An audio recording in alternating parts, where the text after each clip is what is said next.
तब तक चैतन्य का अनुभव नहीं होगा। तीन बातें हैं, विश्वास, अनुभव और प्राप्ति। बहुत ध्यान से सुनिएगा। देवभूमि है, यहां कथा कुछ अलग ही होगी, वैसे सब जगह अलग ही होती है, पर यहां की कुछ और ही होगी। इसलिए हो सके तो बहुत सावधानी से बैठिएगा और एक व्यक्ति से बचिएगा, निद्रा देवी से। वो भरपूर रूप से आपके ऊपर आक्रमण करेंगी यहां पर, और कईयों पे कर भी चुकी हैं। हमको तो सब दिखता है, मंच पे बैठे। आपकी जिम्मेवारी है, अगर आपके बगल वाले को निद्रा देवी आ रही है तो कथा में कोहनी मारने में आपको दोष नहीं लगेगा, उसको उठा दीजिए।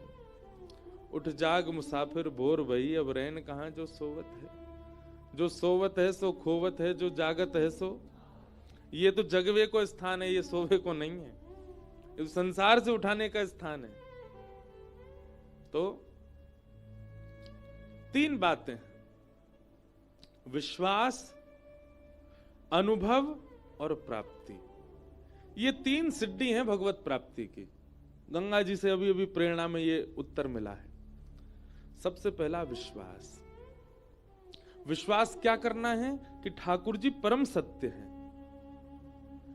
आपने जिस समय ठाकुर जी के प्रति सत्य का विश्वास कर लिया तो दूसरी सिद्धि अपने आप चढ़ जाओगे। क्या? चैतन्य का अनुभव। अनुभव किसे कहते हैं?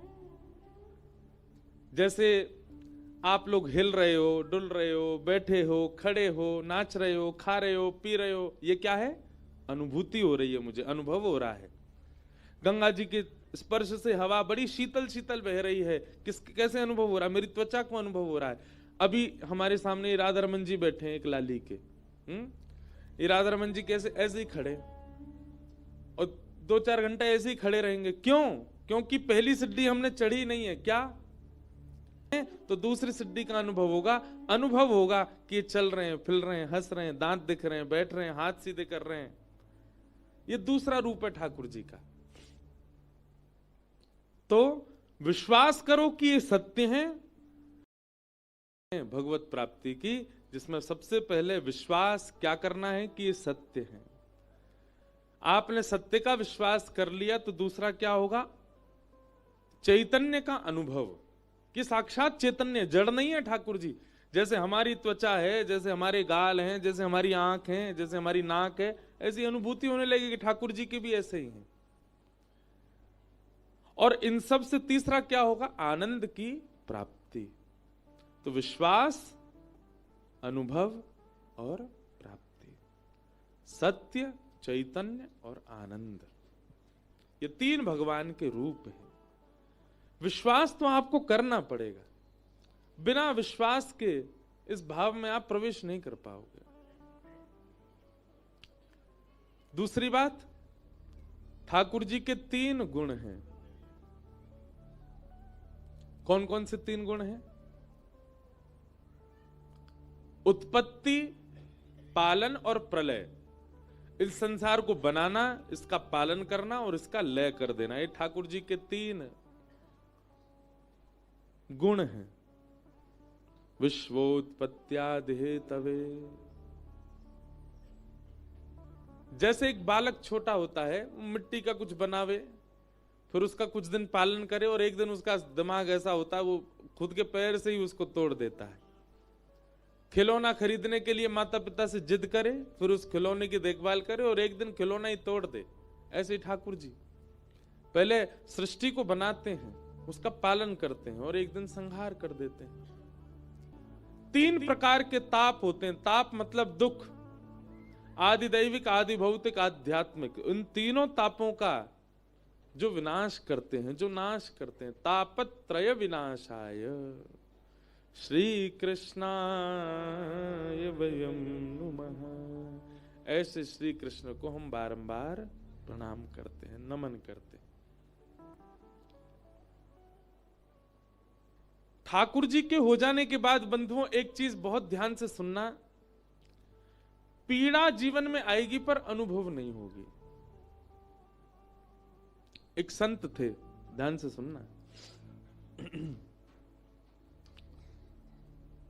एक संत थे, वो बेचारे इसी भाव में रहते थे।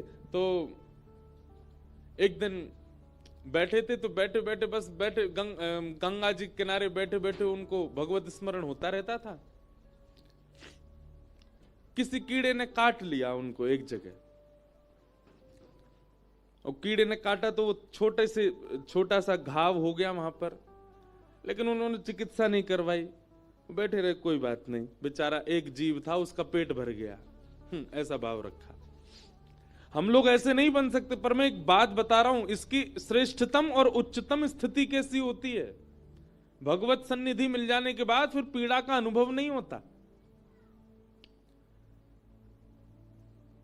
तो कोई कीड़ा काट गया तो बोले कोई नहीं, एक जीव का पेट भर गया।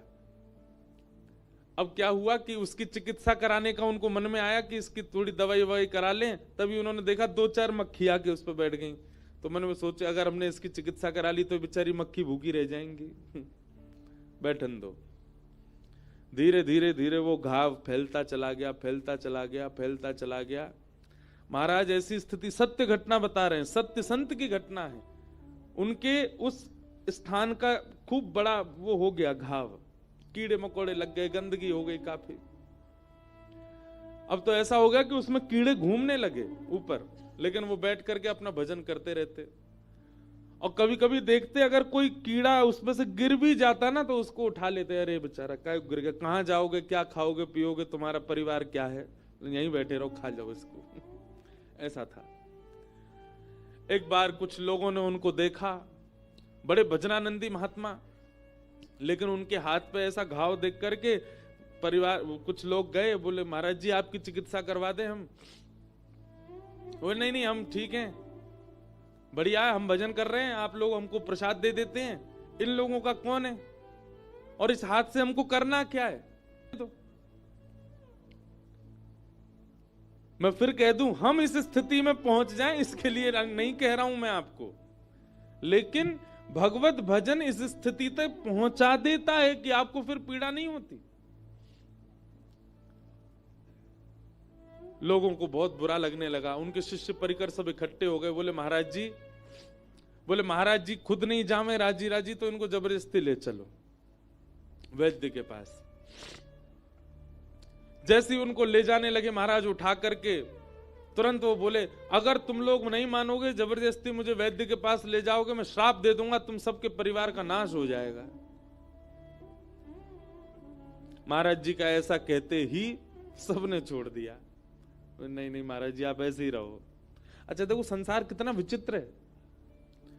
पत्नी के सिर में दर्द हो रहा हो या पत्नी को पीड़ा हो रही हो, नहीं जा रही हो डॉक्टर के पास, पति जबरदस्ती ले जाए, पत्नी रास्ता में कह दे तुमको कसम है मेरी मत लेके जाओ, पति फिर भी ले जाएगा। लेकिन संत महापुरुष भजनानंदी अगर यूं कह दे तुम्हारा नाश हो जाएगा, तो ठीक है महाराज जी आप पड़े रहो, नहीं लेके जाएंगे, कोई बात नहीं। पत्नी बच्चों की ना करने पर भी हम ले जाते हैं, लेकिन कई बार साधकों के गुरुजनों के मना करने पर हम छोड़ देते हैं, कोई बात नहीं मना कर रहे हैं काय को ले जाएं।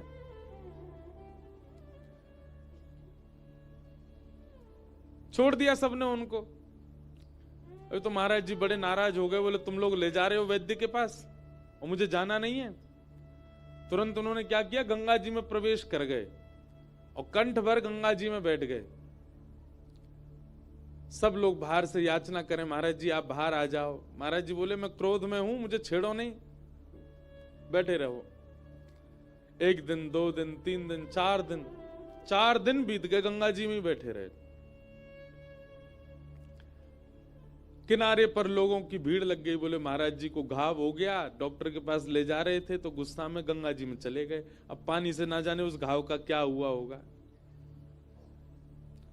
4 दिन बाद उन संत को पता नहीं क्या हुआ, निकले और जैसे ही बाहर आए तो मुख तो उनका था सांवला सांवला सा, और मुख से लेके नीचे तक सारा अंग बिल्कुल श्वेत वर्ण का हो गया, और वो घाव भी बिल्कुल स्वच्छ हो गया, बिल्कुल ठीक हो गया। बाहर आए, सबने कहा बोले महाराज जी आप तो काया पलट करवाया है अपना, चरणों में प्रणाम किया। बोले घाव कैसे ठीक हो गया? बोले गंगा जी जाने। सब उनने मंगल किया। मतलब पीड़ा होने पर कष्ट नहीं और पीड़ा दूर हो जाने पर प्रसन्नता नहीं। ऐसा होता है एक भक्त का जीवन, एक वैष्णव का जीवन। हम इस स्थिति में तो नहीं जा सकते, हमको तो न कोई सुई चुभ जाए, चींटी काट जाए तो हम भागें, पर कहीं ना कहीं भजन आप कर रहे हैं और वो भजन आपको फलीभूत हो रहा है, उसका ये प्रमाण है कि संसार की पीड़ा आपको पहले से कम कष्ट देने लगे। समझ जाओ भजन लग रहा है,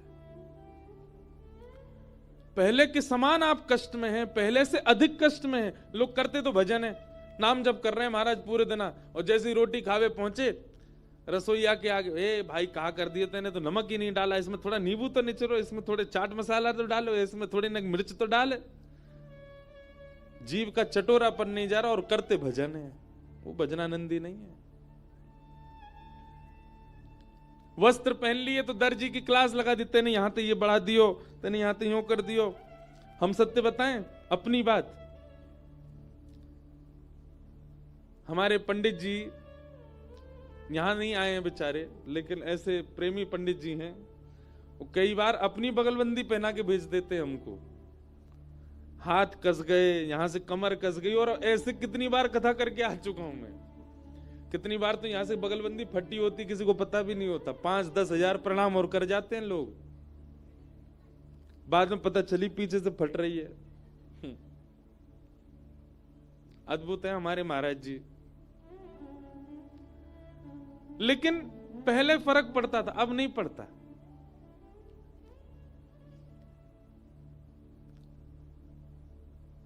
हमारे पंडित जी जो जिनकी मैं बात कर रहा हूं, वो एक बार गए वृंदावन में, बोले महाराज जी के लिए हम बगलबंदी बनवाएंगे मेरे लिए। तो स्वयं गए, जाकर के दुकान से बोले बढ़िया वाला कपड़ा दो। तो जो दुकानदार थे उन्होंने देख लिया कि पंडित जी बेचारे बड़े भोले हैं, तो उन्होंने टेरिकॉट होता है ना, बिल्कुल सबसे लोअर क्वालिटी का कपड़ा, बोले जी सबसे बढ़िया है ये। उन्होंने स्पर्श करके देखा, बोले हाँ तो बड़े। अब वो टेरिकॉट ऐसा होता है, कलप लगने का कागज बन जाता है वो पूरा, अगर मैं यहां से मोड़ दूं तो ऐसा ही बिल्कुल जैसे कागज को मोड़ देते ऐसा हो जाए। और हमारे पंडित जी लेके गए खूब सारे पैसे, 25 बगलबंदी सिलवा लाए हमारी, साल भर की पूरी। अब मैं व्यास मंच पे बैठ के उतरूं ना, तो वो बगलबंदी आगे से भी उड़े, पीछे से भी उड़े। मैंने कहा यार ये तुम क्या बनवा लाए हो? बोले महाराज जी सबसे महंगा कपड़ा है वृंदावन का। पर एक जानकार कोई कलकत्ता के मिले, उनसे मैंने कहा यार ये कपड़ा कैसा है, ये उड़ता रहता है, ये कहीं से भी दबा दो ये बिल्कुल कागज की तरह सिमट जाता है। बोले महाराज जी ये तो टेरिकॉट है, वो भी 3rd क्लास वाला टेरिकॉट है।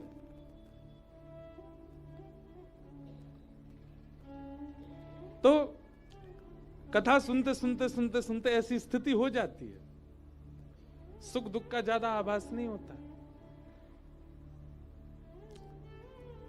ज्यादा पता नहीं लगता, फिर सम होने लग जाता है हमारा स्वरूप।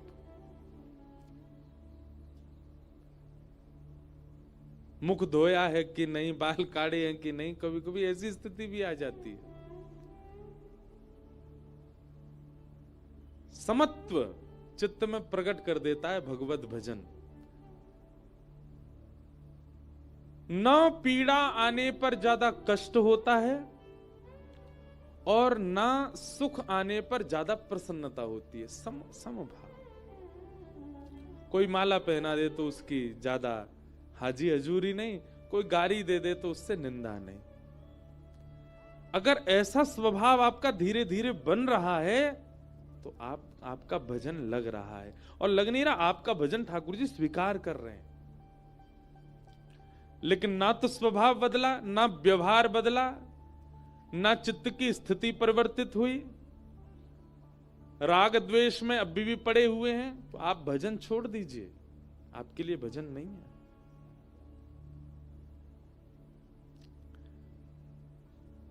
तापत्रय विनाशाय श्री कृष्णाय वयं नुमः। ऐसे 3 तापों का उपसमन्वय करने वाले भगवान श्री कृष्ण को हम बारंबार प्रणाम करते हैं, वंदन करते हैं। भागवत जी का महात्मा हम कर देते हैं पूर्ण। भागवत जी के महात्म का पहला श्लोक। तत्पश्चात कथा आती है कि नारद जी महाराज बद्रीनाथ गए और बद्रीनाथ जाकर के उन्होंने सनत कुमारों से कहा, अहम तुम पृथ्वीं यातो ज्ञात्वा सर्वोत्तमामिति पुष्करम च प्रयागम च काशीं गोदावरी तथा हरिक्षेत्रे कुरुक्षेत्रे श्रीरंगम सेतुवंदनम एवमादिषु तीर्थेषु ब्रह्माणि इतस्ततः।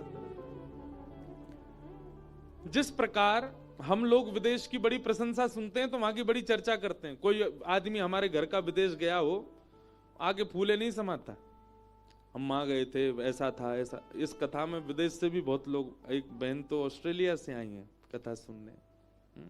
इनके यहाँ लाल जी विराजे बड़े भाव से, इनको पता चला ऋषिकेश में कथा है तो आ गई यहाँ। कई लोग बाहर से भी आए हैं कथा सुनने, सबका स्वागत। वो कनाडा से आए हैं, दूर बैठे हैं। आप कहोगे महाराज जी विदेश वाले पता है, हम लोग नहीं पता।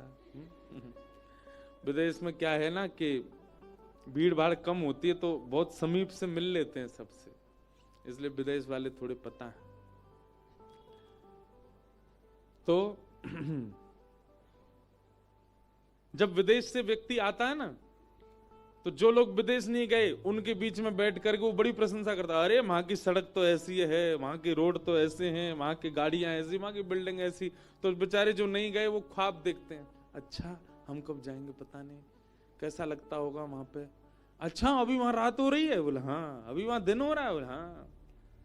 और जो विदेश से आया व्यक्ति वो अपने आप को कुछ समझता नहीं, फिर वो कई लोग ऐसे होते हैं, पर धीरे धीरे जाने के बाद फिर वो भी सामान्य हो जाते। पर जो पहली बार होके आया हो वो तो इंसानों को इंसान ही नहीं समझता। तो जैसे विदेश से आया व्यक्ति विदेश की बड़ी प्रशंसा करता है, तो ना गए हुए लोग ख्वाब देखते हैं कि हम कब जाएंगे। ऐसे ही बंधुओं इस पृथ्वी की प्रशंसा होती है कहां पर? देवलोक में। जो जो देवता यहां भ्रमण करके जाते हैं वो वहां जाकर के जो देवता नहीं आए उनको प्रशंसा सुनाते हैं। अरे पृथ्वी तो ऐसी है, वहां पे पता है एक तीर्थ है उसका नाम बद्रीनाथ है, वहां पे एक नदी बहती है उसमें स्नान करके पाप नष्ट हो जाते हैं, उसका नाम गंगा है। अरे वहां के लोगों को तो उत्सव मनाने को मिलता है, कथा सुनने को मिलती है, नाचने गाने को मिलता है, सब अच्छी बुराई सब बातें होती हैं। एक बार नारद जी महाराज ने सोचा, बोले भैया पृथ्वी की इतनी प्रशंसा सुनी मैंने, इतनी प्रशंसा सुनी, मेरे मन में आया मैं घूमने तो जाऊं पृथ्वी है कैसे। लेकिन जैसे ही मैं पृथ्वी पर आया, जैसा सुना था वैसा कुछ नहीं मिला यहां पर, बिल्कुल विपरीत। और यही होता है, विदेश की प्रशंसा आप सुन लो, आपके मन में होगा मैं भी जाऊं, पर जब आप पहुंचेंगे ना यूं लगेगी अरे यार क्या झूठ बोला था हमसे। वो बिल्कुल विपरीत है। स्वच्छता होगी, सुंदरता होगी, पर मन नहीं लगेगा आपका, विशेष रूप से अगर आप भारतीय हो तो। हमारी तो स्थिति ऐसी होती है, हम विदेश जाते हैं तो उल्टी गिनती गिनते हैं, अब कितने 15 दिन और रह गए, 14 दिन और रह गए, 10 दिन और रह गए, 1 हफ्ता और रह गया, 5 दिन। जिस दिन अंतिम दिन होता है ना वापस आने का, उस दिन तो नींद ही नहीं आती रात में, अब कब भारत पहुंचे, कब हवाई जहाज उतरेगा दिल्ली, कितना अच्छा लगेगा। आहा, मट्टी की खुशबू आ जाती है महाराज जैसे ही इंडिया की टेरिटरी में घुसता है भारत में हवाई जहाज। उतरते ही हॉर्नों की आवाज सुनाई देती है, तब शांति पड़ती कानों को। इतने दिन से हॉर्न ही नहीं सुने थे। तो नारद जी महाराज ने जब पृथ्वी को देखा, वो जैसे सुन के गए थे वैसी तो दिखी नहीं उनको। नारद जी ने उसी का वर्णन किया यहां पर, अहम तुम पृथ्वीं यातो ज्ञात्वा सर्वोत्तमामिति। मैंने इस पृथ्वी को बहुत उत्तम समझा था, पर यह बिल्कुल उत्तम नहीं है। नारद जी बोले, नारद जी से पूछा गया कहां कहां गए आप, तो नारद जी वर्णन करते हैं, पुष्करम च प्रयागम च काशीम गोदावरी तथा हरिक्षेत्रे कुरुक्षेत्रे श्रीरंगम सेतुवंदनम एवमादिषु तीर्थेषु अब यहां मुझसे किसी ने प्रश्न किया, बोले महाराज जी यहाँ बंबई नहीं लिखा, कलकत्ता नहीं लिखा, दिल्ली नहीं लिखा, सारे तीर्थों के नाम क्यों लिखे? क्या नाम लिखे? पुष्करम च प्रयागम च काशिम गोदावरी तथा। गोदावरी कहां बहती हैं? गोदावरी जी कहां हैं? नासिक में। नासिक भी तीर्थ है। तो हरिक्षेत्र, हरिक्षेत्र किसको कहते हैं? इसी को हरिद्वार ऋषिकेश इसको हरिक्षेत्र कहते हैं। हरिक्षेत्र, कुरुक्षेत्र, श्रीरंगम, सेतु वंदनम। सेतु वंदनम मतलब रामेश्वरम। इनमें से 3 जगह तो हम अभी जा ही रहे हैं। ये कथा ऋषिकेश में, ऋषिकेश में 12 को पूर्ण करके फिर वृंदावन में कथा साल में हम भी एक बार कराते हैं। तो पूज्य श्री मलुक पीठ वाले महाराज जी की कथा है 15 तारीख से 21 तक कथा पूरी होगी। 24 से फिर रामेश्वरम में कथा है 31 तक। 31 को रामेश्वरम में राम कथा है, राम कथा 31 को वहां पूरी होगी। फिर 2 तारीख से काशी बनारस में कथा है। बनारस में कथा पूरी होगी 8 तारीख को। 8 को पूरी करके फिर 11 से श्री गिरधर लाल जी का जन्मोत्सव नाथद्वारा। नाथद्वारा में कथा 17 को पूरी होगी और फिर 22 से श्री द्वारिका धाम। दिसंबर और जनवरी हमारे सारे तीर्थों में ही निकलने वाले हैं। ऐसा सुंदर विश्राम 2024 का और उससे भी ज्यादा सुंदर प्रारंभ 2025 का। और ये सब गिरधर लाल जी की कृपा है। उन्हीं की कृपा से होगा। हम चाह रहे हैं ऐसा जीवन सबको है जाए। हम बहुत आनंद में रहते हैं, बहुत सुख में रहते हैं। हमारे लाल जी खूब डुलाते हैं हमको।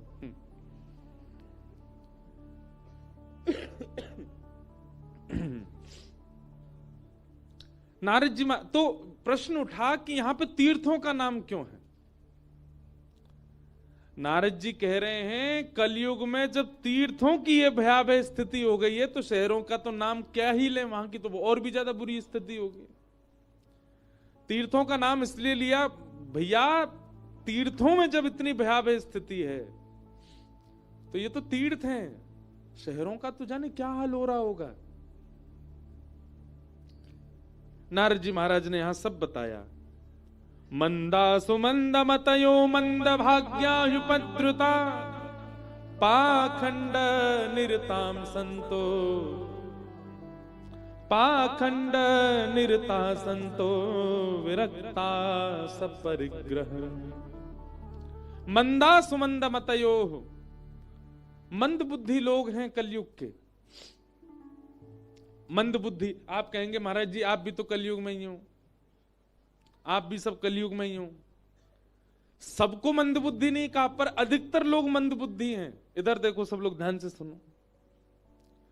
तंबाकू के ऊपर क्या लिखा है आजकल सरकार ने? Tobacco kills. हिंदी में भी लिखा है कि इसको खाने से कैंसर जैसी गंभीर बीमारी हो सकती है। मंद बुद्धि है कि नहीं? फिर भी सबसे ज्यादा खाने वाली वस्तु वही है कि नहीं? मंद बुद्धि लोग। मदिरा पान करके अगर कोई व्यक्ति सभा में आ जाए उसको भगा दिया जाता है, लेकिन उस मदिरा से ही सबसे ज्यादा सरकार के पास धन जा रहा है। मंद बुद्धि है कि नहीं है लोग?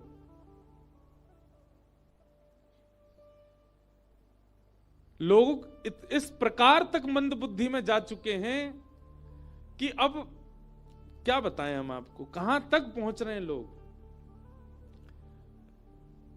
इस भूमि पर ऐसे कैसे देश हैं जहां पर मानवों को भी खा लिया जाता है। हमने एक अपने पॉडकास्ट में एक बात कही थी कि कलयुग का अंत, कलयुग का प्रारंभ इतना खतरनाक है तो कलयुग का मध्य कितना खतरनाक होगा, और अंत की तो सोचो ही मत। मन में एक भावना आई थी कि ऐसा कलयुग में समय आएगा कि जब हम लोगों को, घर के लोगों को पता चलेगा ना कि हमारा कोई वयोवृद्ध अब बेचारा बूढ़ा हो गया, अब इसकी मरणासन अवस्था हो गई, तो हम लोग मन में विचार करेंगे इसका भैया 1-8 करोड़ रुपया मिल जाएगा, इसको रेस्टोरेंट में बेच के आए, कुछ लोग इसको भी पालेंगे। ऐसा भी समय आएगा कलयुग में कि लोग मानवों को ही खा जाएंगे, क्योंकि जानवर तो बचेंगे ही नहीं। धीरे धीरे सबकी तादाद कम होती जा रही है, केवल मानव ही बढ़ता जा रहा है सब जगह।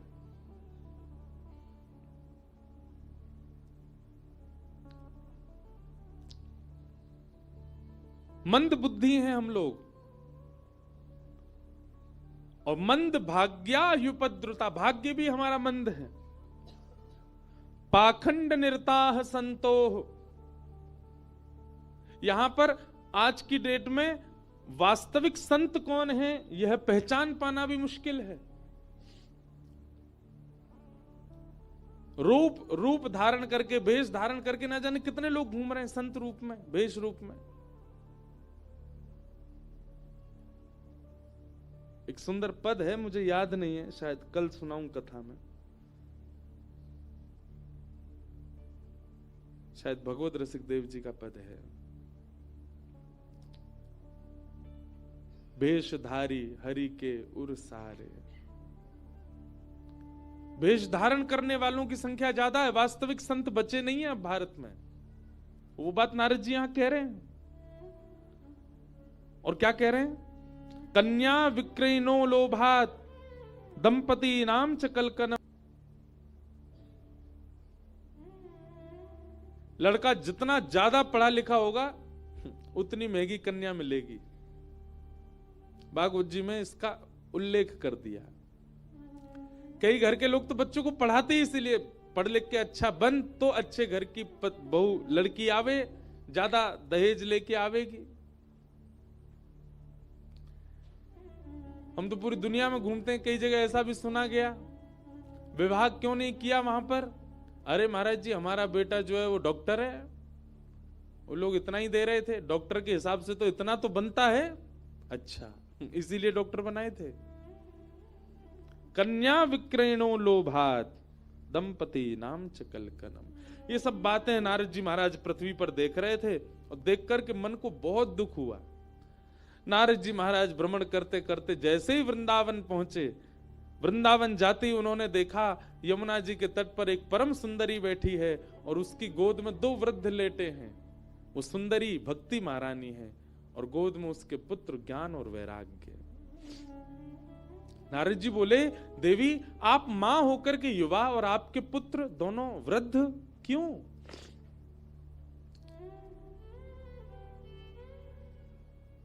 भक्ति महारानी ने कहा, कलयुग का प्रभाव।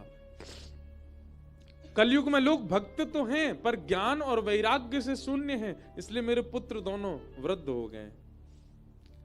हे नारद जी महाराज, मेरे पुत्रों कैसे युवा होंगे, कृपा कर इसकी कोई योजना बनाइए। नारद जी महाराज ज्ञान वैराग्य की युवावस्था के लिए भ्रमण करते करते बद्रीनाथ पहुंचे। तब सनत कुमारों ने उनसे कहा, आप भागवत की कथा कराओ। नारद जी महाराज बोले, भगवान मैंने वेद पाठ सुना दिया, मैंने गीता पाठ सुना दिया, वेद पाठ गीता पाठ से जिनका कल्याण नहीं हुआ भागवत जी से कैसे हो जाएगा? तब सूत जी महाराज, तब सौनकादि ऋषि कहते हैं, सनकादि ऋषि कहते हैं, हे नारद जी, श्रीमद् भागवत फल है और वेद वृक्ष हैं। वृक्ष से पेट नहीं भरा जाता, फल से भरता है। आप एक बार भागवत जी का आश्रय लेके तो देखिए।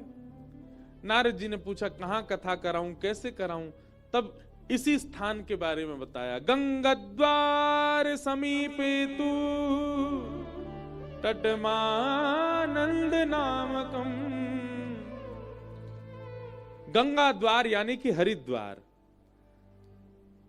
बद्रीनाथ में बैठे सनक सनंदन सनातन सनत कुमार कहते हैं, नारद जी जब आप नीचे जाएंगे तो हरिद्वार यानी कि गंगा द्वार आने से पहले एक आनंद नाम का वन पड़ेगा जिसको ऋषिकेश कहते हैं।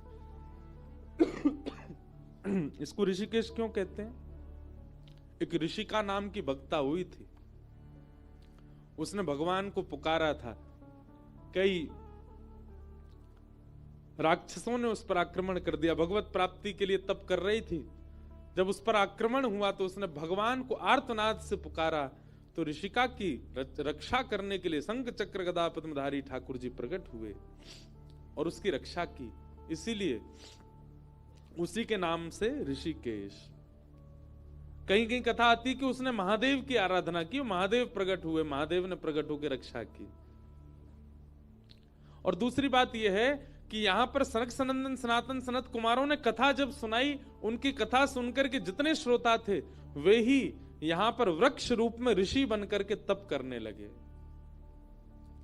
तो यहाँ की जितनी भी हरियाली दिख रही है, यहाँ की जितनी भी वृक्षों की गहराइयां दिख रही हैं, जितनी भी वृक्षों की जो विकसितता दिख रही है, ऐसा माना जाए कि यहाँ के वृक्ष ऋषि हैं। और इन वृक्षों की जो ये विकसितता है, यही उनके केश हैं, ऋषिकेश। मूल नाम इसका आनंद वन है। आनंद वन में कथा करो। और सनत कुमारों ने आकर के यहां कथा सुनाई, जिसमें अनेक देवता, अनेक देवी, अनेक ऋषि, अनेक महापुरुष सब पधारे। और वहीं भक्ति ज्ञान वैराग्य भी पधारे। जहां कथा सुनकर के ज्ञान वैराग्य की जर्जरता दूर हो गई। भक्ति सुतौ तौ तरणौ गृहीत्वा प्रेमैकरूपा सहसा विरासीत्। श्री कृष्ण गोविंद हरे मुरारे नाथेति नामानि मुहुर्वदन्ति। जैसे ही कथा बढ़ने लगी, कथा होने लगी, धीमे धीमे ज्ञान वैराग्य की वृद्धावस्था दूर होने लगी, भक्ति महारानी प्रसन्न होने लगी।